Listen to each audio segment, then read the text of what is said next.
Hello guys, welcome back to our channel. Welcome back to another video of cooking series. So ఇదైతే non veg curry, అందరికీ ఇష్టమైన curry అనమాట. ఏ కర్రీయో last వరకు skip చేయకుండా చూడండి. So first అయితే ఆయిల్, గ్రీన్ చిల్లీ యాడ్ చేయాలి and కరివేపాకు కూడా యాడ్ చేసి ఫ్రై చేయాలి. అండ్ ఈ పేస్ట్ అయితే టమాటోస్ అండ్ ఆనియన్స్ పేస్ట్ అనమాట.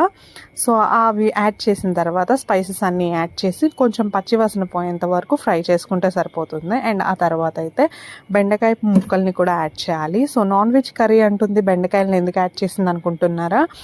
సో ఇదైతే ఫిష్ కర్రీ అనమాట.